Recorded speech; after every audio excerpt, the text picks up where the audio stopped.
Mateus 6, nós vamos ler a partir do verso de número 24. Amém, meus irmãos? Antes da gente ler, deixa eu falar uma coisa para vocês. Nós vamos ler um texto bem conhecido, e eu quero fazer um desafio aqui antes da gente entrar na leitura. Leia como se fosse a primeira vez. Sabe, não vai antecipando as palavras, sabe, com aquele sentimento que eu já sei o que vai ser dito. Faz de conta que você está ali, no Sermão da Montanha, naquele dia, ouvindo Jesus e ouvindo essas palavras, como se fosse a primeira vez. Eu sei que isso é difícil, né? Pastor Zias já pregou nesse texto zilhões de vezes. Quantos anos de ministério mesmo, pastor? 42. E por aí vai, né? Mas vamos fazer esse esforço para a gente aproveitar o máximo dessa leitura. Vamos lá? Mateus 6, a partir do verso de número 24, nós lemos assim: Ninguém pode servir a dois senhores, porque ou há de aborrecer-se de um e amar ao outro, ou se devotará a um e desprezará ao outro. Não podeis servir a Deus e às riquezas. Por isso vos digo, não andeis ansiosos pela vossa vida, quanto ao que haveis de comer ou beber, nem pelo vosso corpo, quanto ao que haveis de vestir. Não é a vida mais do que o alimento e o corpo mais do que as vestes? Observai as aves do céu. Não semeiam, não colhem, nem ajuntam em celeiros. Contudo, vosso Pai Celeste as sustenta. Porventura, não valei vós muito mais do que as aves? Qual de vós, por ansioso que esteja, pode acrescentar um côvado ao curso da sua vida? E por que andais ansiosos quanto ao vestuário? Considerai como crescem os lírios do campo. Eles não trabalham nem fiam.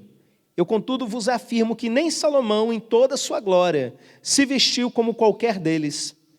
Ora, se Deus veste assim a erva do campo, que hoje existe e amanhã é lançada no forno, quanto mais a vós outros, homens de pequena fé.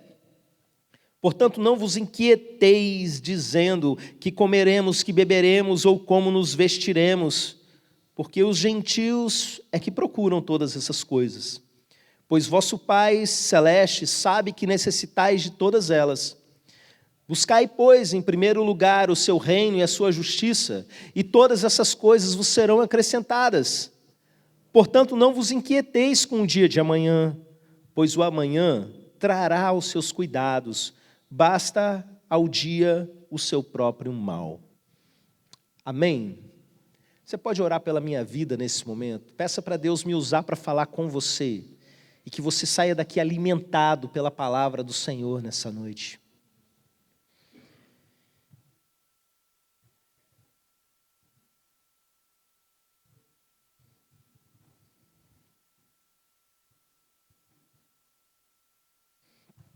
Amém, Pai. Atende a oração do teu povo. Meu Deus, que eu possa fluir nas palavras que vêm do Senhor, que a mensagem desse texto, a mensagem que o Senhor tem para esse momento, seja entregue com clareza, meu Pai. Não só aqui nesse lugar, mas onde alguém estiver acompanhando essa mensagem, seja agora ou depois, que distrações não atrapalhem o entendimento, mas que o Senhor venha falar profundamente e transformar os nossos corações. Em nome de Jesus. Amém. Irmãos, eu comecei pedindo para que vocês olhassem para esse texto como se fosse a primeira vez, e é possível que alguns de vocês tenham ouvido ou lido pela primeira vez, mas muitos de vocês que nos acompanham já conheciam. E eu quero começar essa mensagem dizendo para os irmãos que saber não é suficiente, que nós precisamos crer nisso de verdade. Às vezes acontece em alguns momentos da nossa vida, a gente crê, mas algo acontece e a gente vive situações e vai se deixando esfriar e parece que aquilo que a gente acreditava não acredita mais. Então, meus irmãos, eu creio que algo vai acontecer de despertamento nos nossos corações a partir desse texto tão conhecido de hoje. Irmãos, se eu parasse para fazer uma pesquisa com vocês agora, sobre qual é o anseio do coração de vocês, que tipo de palavra vocês esperam ouvir de Deus nessa noite, eu sei que talvez a gente tivesse várias respostas, cada um com uma demanda específica, cada um com uma batalha específica, cada família, cada coração. Talvez alguns ansiosos, como esse texto nos falou, talvez preocupados com situações totalmente diferentes dessa, talvez preocupadas com questões de relacionamento, como nós oramos agora há pouco. Mas eu quero dizer para os irmãos que existe algo muito importante e que todo o restante da nossa vida depende desse algo tão importante. Às vezes a gente se dedica a certas coisas na vida da gente e se comporta exatamente como Marta, naquele episódio bíblico que Jesus, lá na cidade de Betânia, visitou a casa daquela família amiga, né? E lá estava Marta e Maria, duas irmãs. Uma correu para servir Jesus, queria preparar o almoço, organizar as coisas, e Maria ficou ali aos pés de Jesus. E Marta foi, e sabe quando você bate no burro para espantar a cangalha? Lembra aí dessa expressão? Ô Jesus, chama a atenção da minha irmã aí, fala para ela levantar e vir me ajudar. E Jesus fez o contrário, chamou a atenção, foi de Marta. E às vezes a gente precisa disso, ser chamado a atenção de novo. Eu já sei, mas está fazendo? Não está. Então, você tem que ser chamado a atenção de novo. Marta, Marta. Maria escolheu a melhor parte. Você está preocupada com muitas coisas, mas apenas uma importa. Vamos nos lembrar daquilo que realmente importa, porque todo o resto, não se preocupa, Deus vai cuidar. Jesus começa aqui esse texto que nós lemos, o que nós lemos é um pedaço do Sermão da Montanha, e ele começa esse segmento que nós lemos falando contra idolatria. E é interessante a gente ver que ele está falando de idolatria, porque ele estava falando para o povo de Israel, um povo judeu, que nessa altura do campeonato, aqui no início da era cristã, já não convivia mais com culto a ídolos. Se fosse uns séculos antes deles irem para o exílio babilônico, talvez seria mais fácil a gente entender como os profetas pregavam contra a idolatria, porque o povo tinha aquelas imagenzinhas dentro de casa, os chamados ídolos do lar, como também aquelas estátuas grandes, públicas, onde muitas pessoas faziam ali as suas caravanas até aquele lugar, se prostravam, ofereciam oferendas a essas imagens. Mas, meus irmãos, depois que o povo voltou do cativeiro babilônico, o povo de Israel voltou decidido, só há um Deus. E eles não iam mais se curvar diante de imagem, mas Jesus, nesse momento, vira para eles e mostra que existia um tipo de idolatria no meio do povo. Ele fala assim: vocês não podem servir a dois senhores, porque senão vocês vão se dedicar a um e desprezar o outro. Porque tudo aquilo, meus irmãos, que a gente se dedica mais do que ao próprio Deus, nós estamos colocando isso na frente de Deus. Há um ídolo. E aqui o texto fala, Jesus diz assim: você não pode servir ao Senhor e às riquezas. Essa palavra riqueza, em algumas traduções, vão trazer o nome de uma entidade chamada Mamon. E o que isso significa, meus irmãos? Jesus estava falando para pessoas, a maioria delas, eu acredito, talvez ali nem tivesse nenhum rico. Não só a maioria dela, mas provavelmente todos eles não eram pessoas que tinham riquezas, que tinham lá grandes posses. Jesus tinha se assentado, aproximaram-se os seus discípulos. Ele estava falando primeiramente aos seus discípulos. Existia ali uma multidão ao redor. Mas, meus irmãos, pelo contexto, nós sabemos, eram pessoas, a maioria delas, pessoas simples. E como assim que eles estavam servindo a riquezas? Eu traduziria essa palavra riquezas, meus irmãos, não só como mamon, mas como os recursos desse mundo. Porque pobre também idolatra os recursos desse mundo. Você sabia disso? E a maneira como Jesus mostra isso, denuncia isso, é mostrando como que às vezes a gente fica angustiado e cheio de ansiedade dentro de nós. Irmãos, quando você olhar o motivo, eu vou explicar para vocês, dessa ansiedade, você vai concordar com as pessoas, porque o que estava deixando essas pessoas ansiosas? Comida, bebida e vestuário. E talvez você não entenda de primeira como alguém pode ficar ansioso a respeito de uma roupa que vai vestir.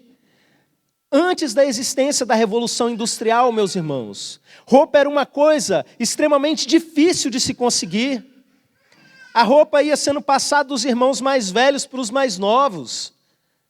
As pessoas tinham geralmente 2 peças de roupa, e olhe lá. No tempo de Jesus, e a gente vê isso na Bíblia, quando um bandido vai assaltar alguém, ele não vai levar o celular da pessoa mesmo, porque não existia naquela época. Ele ia levar a roupa, a túnica, a capa. Você sabe por quê? Porque roupa era item de sobrevivência. Era algo muito difícil de se ter, porém extremamente necessário. Um período como esse de inverno era necessário para que a pessoa sobrevivesse. Mas no período de verão, no deserto ali da Judéia, com certeza também. Vocês já viram como é que os árabes fazem até hoje, os beduínos no deserto, como é que eles se encapotam todo para não perder a umidade, para não desidratar? Aliás, vamos falar a respeito de água. Para a gente que mora aqui na nossa região do Brasil, é algo muito tranquilo. E é difícil a gente imaginar alguém ficar preocupado com água. Mas, meus irmãos, quando eu estive lá em Israel, o guia turístico ele explicou uma coisa para a gente. Ele falou assim, olha, isso desde lá do Egito, antes de ir para Israel, eles já falaram assim, toma cuidado, gente, porque muita gente desmaia, passa mal, fica ruim, a gente leva para o médico e o problema é desidratação. Aqui não é como o Brasil. Aqui você desidrata muito rápido, sem você perceber. Então, toda hora você tem que tomar água. Aí eu pensei, não, isso aí é porque o cara está querendo vender água para a gente, né? Estava lá com a caixinha e tal, $1 cada garrafinha. Mas quando a gente chegou em Israel, e que o guia falou, aqui você não precisa comprar água não, que a água aqui é super tratada, eles têm os processos mais top, né, de purificação, você vai lá e pega a água da torneira mesmo e toma. Mas você precisa tomar água, senão você vai passar mal, você vai desidratar. Agora imagina isso, meus irmãos, a coisa de 2000 anos atrás, num contexto de escassez de água, que você precisava ter acesso aos poços, que muitas vezes estavam restritos a lugares ou grupos de pessoas. Então, água era algo muito mais precioso do que é para a gente hoje. Era algo sim para se angustiar. E comida naquela época, meus irmãos, é comida igual hoje. Mas eu quero que você entenda que alguém preocupado com falta de alimentação não é, porque eu estou com a vontade aqui de comer um lanche diferente. Nossa, hoje eu queria comer uma pizza de não sei o quê, e eu não estou tendo dinheiro hoje, não. Estou falando de falta de comida mesmo. Que talvez não seja a sua realidade, mas é a realidade de famílias aqui dessa nossa comunidade. E, meus irmãos, algo pior do que você não ter o que comer, que já por si só já é algo terrível. A fome dói.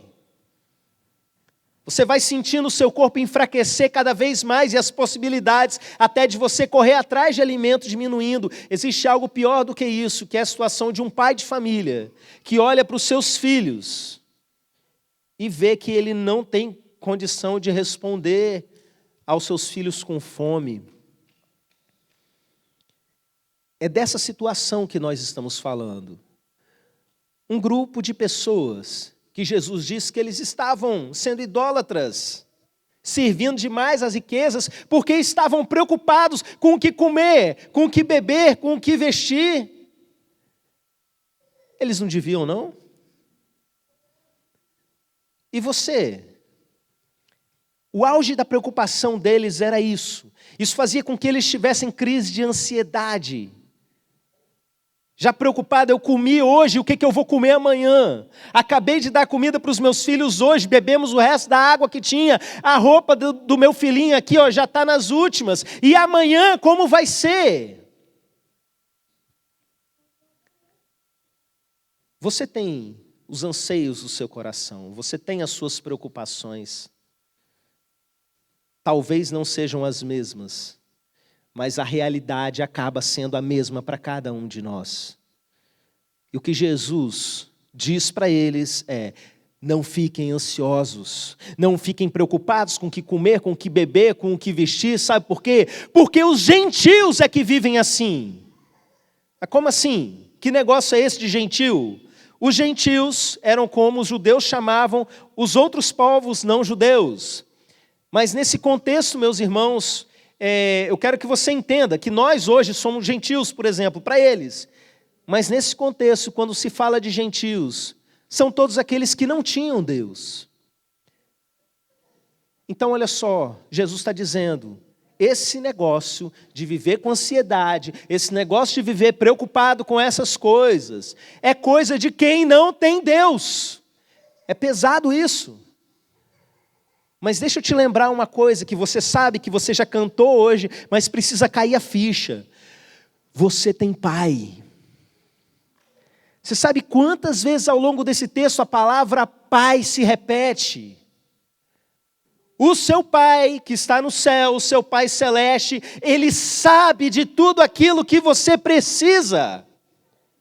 Você não é como os gentios. Os gentios não têm pai, você tem pai. A gente estava cantando agora há pouco aquela canção Eu Era Órfão. Se der tempo, no final, quero ela de novo, tá? Ministério de Louvor. Mas olha só, imagina a situação de um órfão na rua. Uma das coisas mais tristes que a gente vê ao longo da vida da gente. Uma criança por sua própria conta e risco. Passando fome, comeu ali alguma coisa que conseguiu. E amanhã, o que ele vai comer? Eu ouvi histórias ao longo da vida de crianças que quando iam para abrigo para conseguir dormir, as pessoas tinham que dar um pedaço de pão para elas dormirem abraçadas com pão, porque senão elas não dormiam. Agora eu quero que você compare uma criança desse tipo com uma criança criada por um pai que é o provedor da casa e consegue prover o alimento para a sua família. Irmãos, os meus filhos não sabem o que é isso. Estava dando banho no Ariel agora antes de vir para a igreja. Ele lá na banheirinha, eu jogando água morna nas costas dele, ele com aquela cara de paz assim. A Jennifer falou, olha que tranquilidade, quem não tem nenhum boleto para pagar. Os nossos filhos vão dormir sem essa preocupação. O que eu vou comer amanhã? Você sabe por quê? Porque eles têm pai. E o que Jesus quer que você entenda, meu irmão, é que você tem pai. Olha para as aves do céu. Eles não estão plantando, não estão trabalhando, não estão juntando em celeiro. Mesmo assim, o Pai do céu alimenta. Presta atenção, vocês valem mais do que esses pássaros. Você crê nisso? Mas pastor, essa palavra é para todo mundo? Não, é para filho. A todos quanto receberam, deu-lhes o poder de se tornarem filhos de Deus. Essa não é uma palavra para qualquer pessoa. Se tem alguém aqui que ainda não recebeu a Cristo, essa é a noite para você receber e mudar isso na sua vida. Porque essa promessa é para aqueles que são filhos. Um dia você crê em Cristo como o seu Senhor e Salvador, Ele entra na sua vida, Ele te transforma completamente e Ele te adota para a família de Deus. Essa palavra é para filhos. Olhem para esses campos, nem Salomão, o rei mais rico que Israel tinha tido, em toda a sua glória, ou seja, no auge do seu governo, do seu reinado, ele se vestiu com tamanho luxo. E olha que Salomão era chegado no ouro, hein? era chegado numa riqueza, numa ostentação. Irmãos, nem Salomão em toda a sua glória se vestiu como essas plantas que hoje existem, daqui a pouco vão para o forno. Vocês valem mais do que isso. Então creia. Como é, pastor, que a gente continua vivendo ansioso? Como é que a gente continua tendo uma vida como os gentios vivem? Irmãos, isso é muito sério. Quando Jesus fala, olha, são os gentios, o povo sem Deus que vive dessa maneira, eu vou te falar. Muitas pessoas no nosso meio, muitos de nós, talvez eu e você, em muitos momentos da vida, a gente vive como se Deus não existisse. Eu usei uma expressão há anos atrás, depois eu vi outros pregadores usando também, não sei se eles copiaram de mim ou se eles inventaram igual eu. Mas a expressão que eu usei aqui nessa igreja para descrever isso foi ateísmo funcional. Da onde que eu tirei isso? Na área da educação, eu fui professor há muito tempo, e a gente tem uma expressão chamada analfabetismo funcional. O que é isso? A pessoa sabe ler? Sabe. Ela junta as palavras, ela pronuncia os sons, mas você dá um texto para ela ler, ela não entende o texto. Ou seja, ela é alfabetizada? É, mas ela funciona na prática como um analfabeto. Analfabetismo funcional. E da mesma maneira existem os ateus funcionais. A pessoa não é ateu, ela sabe que Deus existe. Ela muitas vezes viveu muitas experiências com Deus, mas na prática ela funciona como um ateu. Ela não vive o reino de Deus em primeiro lugar e a justiça dele, para que as outras coisas sejam acrescentadas. Ela sabe de tudo isso, mas ela não crê mais. Eu comecei a mensagem falando a respeito disso. Não basta a gente saber. É diferente saber do que crer. Você sabe que existe um Deus é uma coisa, você crê que existe um Deus é outra coisa. E é justamente essa falta de fé que faz com que a gente se comporte como ateus funcionais. A gente vai lidando um dia depois do outro, como se Deus não existisse nas nossas vidas. Como se tudo que a gente fosse fazer dependesse de nós mesmos. E meus irmãos, toda vez que eu vejo alguém tirando Deus do centro e colocando as preocupações dessa vida no centro, é como se essa pessoa estivesse falando para Deus, olha Deus, entrei com o meu time no campo, não precisa botar o seu time não. Aqui está beleza, estou resolvendo aqui na minha própria força. Estou deixando o seu reino, estou deixando a sua justiça aqui, não precisa vir cumprir essa promessa de preencher tudo aquilo que falta, não. Eu me viro sozinho. É basicamente isso que está acontecendo, meus irmãos. E não é por falta de conhecimento, porque se eu começar a cantar aqui a música buscai primeiro o reino de Deus, continua.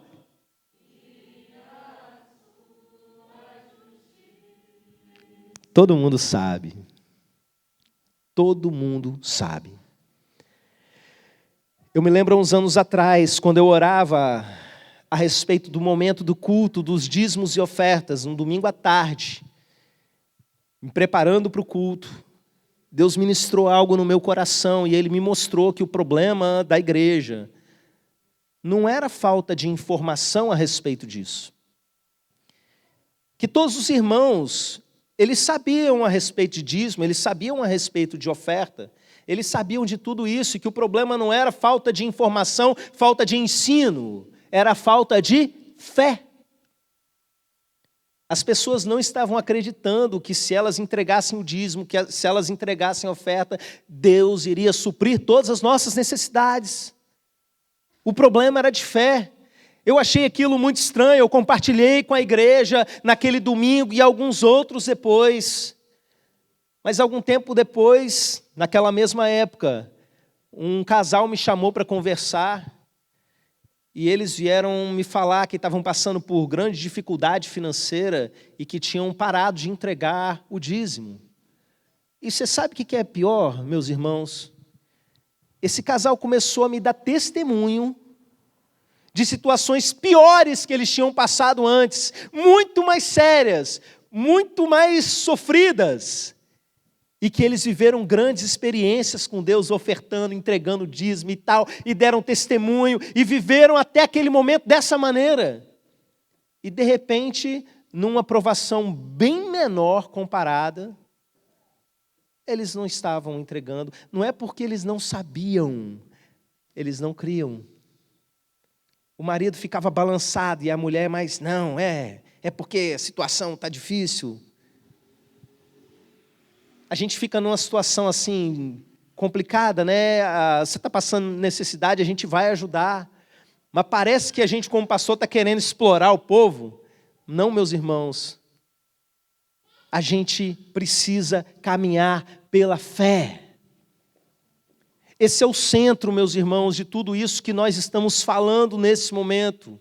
Ou você caminha como um ateu nesse mundo, ou você caminha pela fé. Isso está lá no verso de número 30, se não me engano.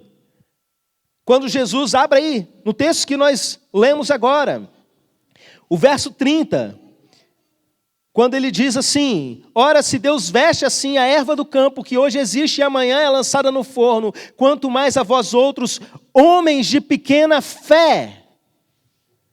O problema reside na pequenez da nossa fé. A gente não acredita. Porque uma pessoa resolve se dedicar tanto ao trabalho a ponto de não mais servir a Deus e dizer que não tem tempo mais para servir a Deus. Porque trabalha demais, é porque essa pessoa não sabe que Deus supre todas as nossas necessidades, não. O problema dela é de fé, a crise dela é de fé.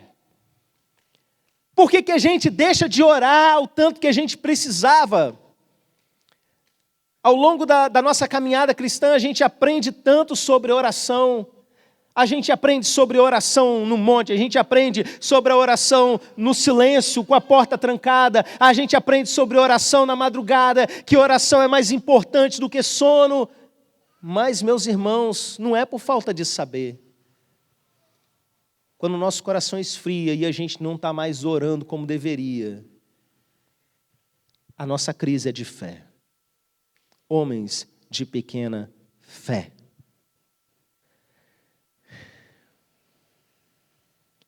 Como está a sua fé no dia de hoje? Deixa eu te falar. A fé vem pelo ouvir e ouvir a palavra de Deus. Talvez você tenha chegado aqui intoxicado, o seu coração cheio de ensinos desse mundo, ouvindo muitas palavras que não são a palavra de Deus, enchendo o seu estômago espiritual de outros alimentos que na verdade não alimentam, só te intoxicam. E isso tenha deixado a sua fé meio vazia, meio pequena, meio fraca. Mas agora a palavra de Deus está sendo pregada, está sendo ensinada. E a sua fé está sendo ativada nessa noite. Porque eu não estou aqui lendo uma palavra de algum psicólogo da nossa geração. Eu estou lendo aqui a palavra do Senhor, de Jesus.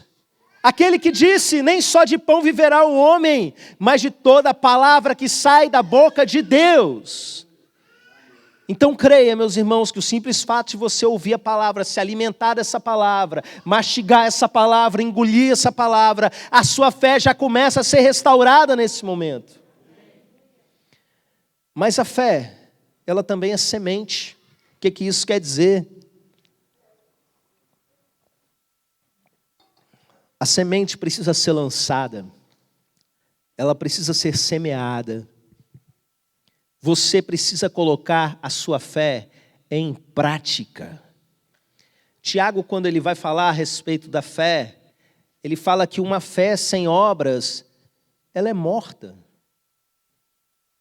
Então é uma fé de mentira, é a fé que eu falei agora há pouco. A pessoa sabe, mas ela não crê de verdade mais. Ela não crê com todo o seu coração mais.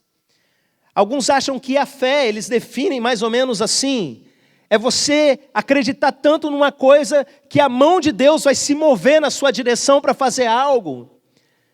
Mas, meus irmãos, quando a gente lê Tiago ensinando a respeito da fé, a gente entende que a fé é muito mais a gente crê tanto em algo que leva a nossa mão a fazer algo, não a mão de Deus. Que nos leva a nos mover do nosso lugar, que nos leva a sair da zona de conforto, a fazer alguma coisa. Essa é uma fé viva. A fé que é transformada em ação. A fé que se move na direção de quem precisa. A fé que te leva a orar. Que faz com que você pare de fazer outras coisas que você gosta de fazer, para buscar o Senhor em oração. Então, meus irmãos, você vai sim usar essa semente nessa noite. A partir desse momento de restauração, de fé, você vai se levantar no final dessa mensagem e vai guerrear por aquilo que está incomodando você. Porque Jesus ensinou a gente a orar: o pão nosso de cada dia nos dá hoje. O que estava incomodando aquelas pessoas era a falta de pão. Ele ensina a orar: o pão nosso de cada dia nos dá hoje. O que está incomodando você nessa noite? Basta cada dia o seu mal, não vai sofrer por antecipação. Agora, nesse momento, o que você precisa? No momento certo nessa mensagem, a gente já está chegando perto desse momento. Você vai se colocar ou de joelho, ou em pé diante do Pai, e vai usar a fé que Ele te deu. O meu justo viverá pela fé. Nós somos salvos pela graça por meio da fé. Nós somos curados por meio da fé, nós somos libertos por meio da fé, mas a Bíblia nos chama a viver pela fé, e o que Jesus está ensinando aqui no Sermão da Montanha, esses textos que nós lemos, é simplesmente a gente viver pela fé. Creia, você tem um Pai, creia nele, viva pela fé. Mas antes da gente chegar nesse ponto, em que você vai usar a sua fé, existe algo que precisa ser acertado nas nossas vidas. Buscai, em primeiro lugar, o reino de Deus e a sua justiça. E todas essas coisas, que coisas são essas? Essas que ele tinha acabado de dizer: o comer, o beber, o vestir, elas serão acrescentadas a você. Existe um princípio espiritual, meus irmãos. Você confia que Deus vai fazer, e faz aquilo que Ele te mandou fazer, e simplesmente acredita que Ele vai cuidar do restante. Irmãos, nós não chegamos nas pragas do Apocalipse, amém? Perto das pragas do Apocalipse, essa pandemia é uma cosquinha. Não querendo menosprezar a dor de ninguém, nem tudo isso que a gente está passando, mas eu preciso ser realista. Se eu coloco uma coisa do lado da outra, eu tenho que te dizer, vai piorar e vai piorar muito. E como tanta gente, nesses dias difíceis que nós estamos vivendo, se perdeu mesmo. Sabe, esse tempo que a gente ficou acompanhando só online, teve gente que gostou da ideia e ficou. E se bobear, não volta. Culto de quarta-feira, então, nem pensar. Eu não estudo nesse horário, eu não trabalho nesse horário, mas já arrumei alguma coisa para fazer, pastor. Porque reino de Deus não está em primeiro plano, muitas vezes nem em segundo, e muitas vezes nem está. Muitos viraram crentes domingueiros e fazendo favor ainda, pela misericórdia, ainda vem num domingo, mas não servem mais. Precisa ter ajuste. Para de viver como os gentios. Você tem pai. Você tem família. Sua família tem propósito. Para de viver como se Deus não existisse. Os gentios vivem dessa maneira, cada um correndo atrás de maneira egoísta da sua própria vida. Nossa família não é assim. Vocês têm um pai. Eu fico pensando aqui, mais de um ano sem a gente ter o nosso momento de estudo aqui no domingo pela manhã. Eu sei que alguns estão com saudade, mas eu sei que muitos já colocaram outras coisas no lugar, e quando a gente voltar vai ser difícil. E olha, meus irmãos, que eu estou falando só de igreja. Mas a palavra do Senhor é reino de Deus e a sua justiça. É muito maior do que isso. Eu comecei pela igreja porque é o básico do básico. A igreja está dentro do reino de Deus, é o nosso quartel-general, é onde a gente se fortalece, é onde a gente se prepara para o lá fora, é onde a gente edifica a vida do nosso irmão e o nosso irmão edifica a nossa. É o primeiro andar. Mas é buscar em primeiro lugar o reino de Deus e a sua justiça, e todas essas coisas serão acrescentadas. A promessa é completa. Não adianta nada você sair daqui da igreja e pensar que deixou o reino de Deus para trás e chegar dentro da sua casa e continuar vivendo como os gentios vivem. E dentro da sua casa o reino de Deus não é importante. E no seu casamento o reino de Deus não é importante. E na rotina dos seus filhos, do seu dia a dia, reino de Deus não é importante. O texto não está dizendo que ele tem que ser importante, está dizendo que ele tem que ser em primeiro lugar. É muito mais sério, meus irmãos. E aí você sai da sua casa e vai para o seu trabalho. E lá no seu trabalho, o reino de Deus, aí é que não está em primeiro lugar mesmo. E é ali que devia ter um agente do reino de Deus, liberando vida naquele ambiente, liberando transformação naquele ambiente. O que acontece é que tem mais um igual aos gentios. É que na prática, não naquilo que a pessoa acredita sobre si, a fé tem que ser viva e não morta. Na prática, o que acontece, que a prática é que vale, e não o sentimentozinho do seu coração, a vida do ateu para a vida do que se diz filho, está igual.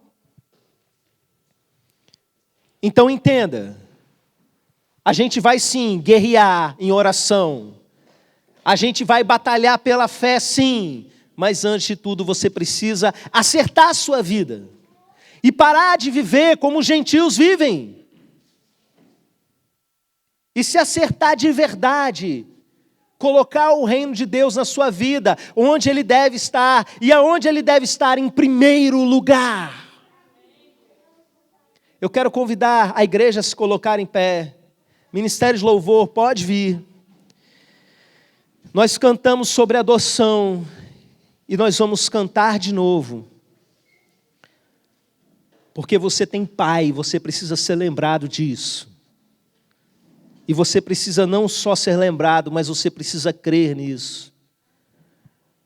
Mas enquanto o Ministério de Louvor vai tocando ainda no instrumental, a primeira coisa que você vai fazer é um momento de acerto com Deus. Você quer que as outras coisas sejam acrescentadas, aquilo que realmente é necessário na sua vida, aquilo que é importante diante de Deus na sua vida. Coloca o reino de Deus em primeiro lugar. Se arrepende onde você caiu, volte às primeiras obras. Tempos difíceis se aproximam. Se você se encontra fraco assim agora, o que vai ser em 2023, o que nos aguarda em 2023, meus irmãos? Deus está preparando uma igreja fiel, uma igreja forte, para enfrentar tribulações terríveis. E o amor de muitos esfriará, mas não de todos. Se posiciona nesse momento, não aceite na sua vida hoje ser menos do que você já foi um dia. A gente precisa andar para frente, meus irmãos. Feche os seus olhos e tenha o seu momento particular com o Pai.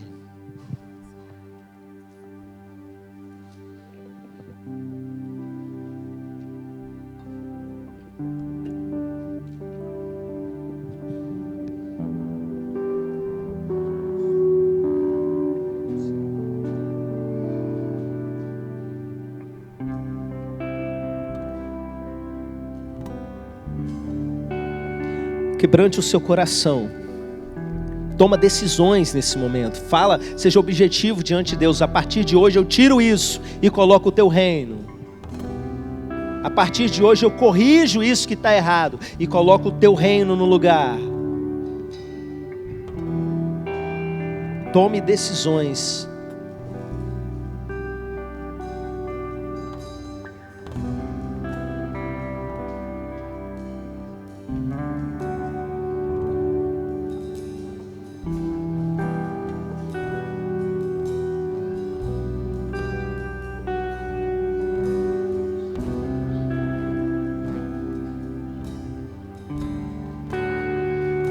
E tendo feito isso, tendo se posicionado, eu quero que você agora comece a clamar por aquilo que hoje aflige o seu coração. Essa é uma noite de cura para toda ansiedade, para toda aflição, porque nós temos um Pai e nós caminhamos pela fé nesse Pai. Se você quiser se colocar de joelhos, se você quiser permanecer de pé, levantar a sua voz, mas aproveite bem esse momento, porque o Senhor preparou esse momento para liberar algo sobre a sua vida.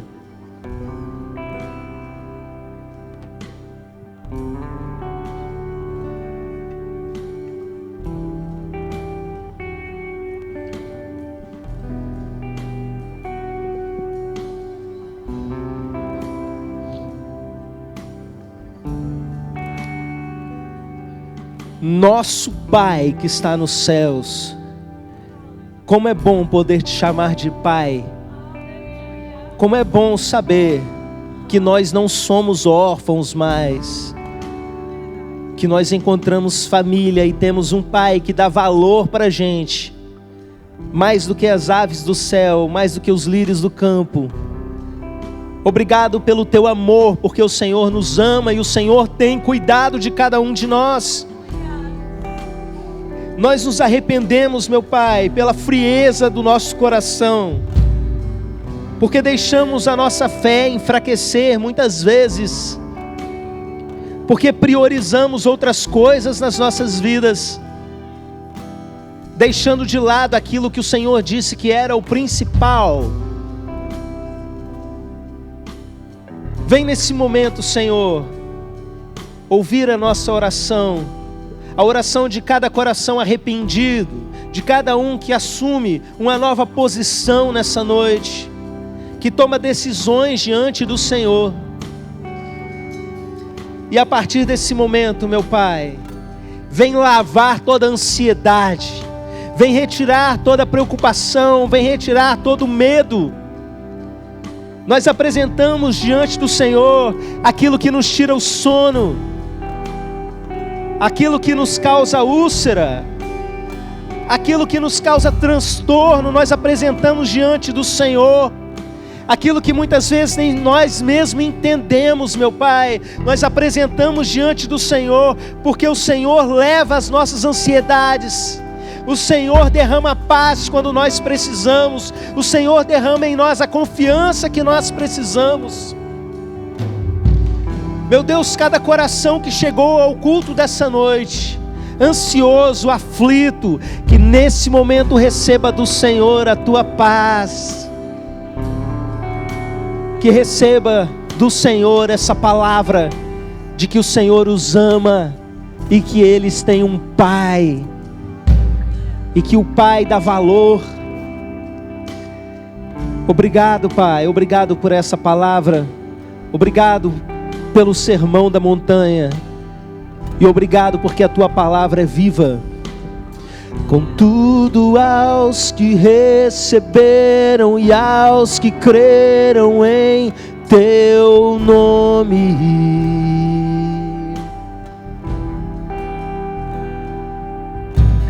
deu-lhes o direito de se tornarem os seus filhos.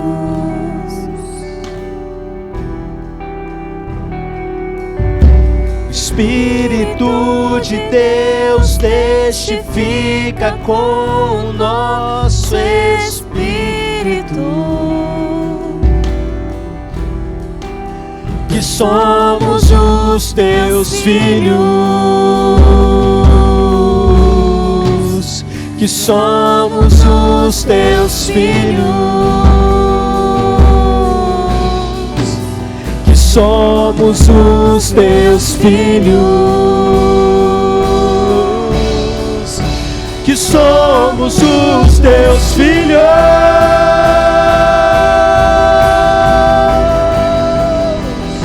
O Pai me adotou, o teu amor me encontrou.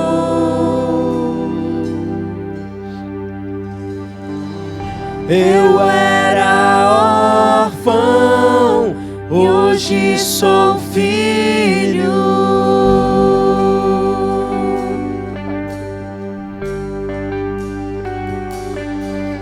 O Pai me adotou,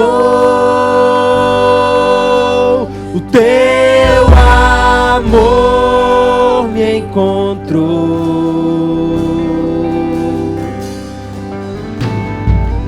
Eu era órfão, hoje sou filho.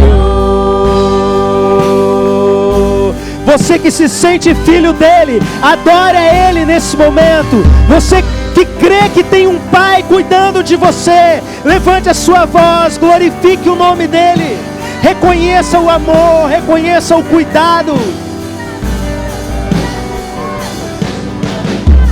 Não sou mais órfão, agora filho sou. Não sou mais órfão, o Pai me adotou. Não sou mais órfão, agora filho sou. Não sou mais órfão, o Pai me adotou. Não sou mais órfão, agora filho sou. Não sou mais órfão, o Pai me adotou.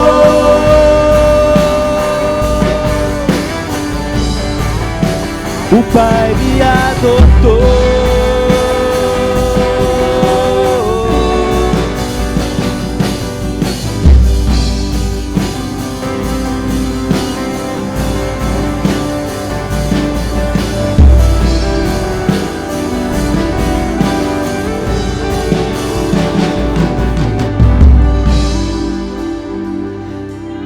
Eu quero fazer um último apelo nesse culto.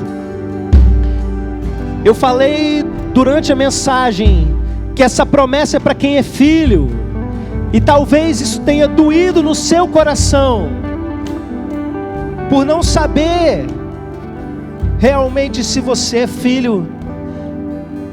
E eu quero convidar você nesse momento a receber a Cristo. O que isso significa, pastor? Significa você virar as costas para o tipo de vida que você vive e deixar que Jesus reine e seja Senhor. Talvez você já saiba que Jesus é Deus, talvez você já saiba da importância, mas você ainda não teve a fé para isso na sua vida, para transformar a sua vida. Você ainda não creu nessa palavra de verdade, e por isso você ainda não é filho. O Pai lhe oferece a sua adoção nesse momento. E eu quero convidar você a entregar a sua vida a Ele. Receba e se torne filho de Deus. Não segundo a carne, como o mundo inteiro diz que é filho de Deus, mas segundo o Espírito, se tornando nova criatura nessa noite, se tornando algo novo a partir desse momento. Há alguém nessa noite que gostaria de entregar a sua vida para Jesus? Levante a sua mão de onde você está. Eu estarei orando por você.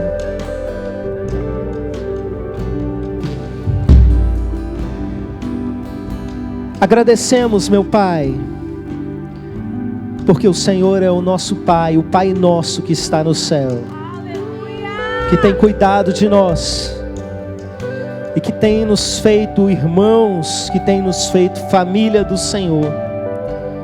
Muito obrigado, Pai. Fortalece a vida de cada um desses que aqui estão, desses que nos acompanham à distância, desses que vão ouvir essa mensagem depois.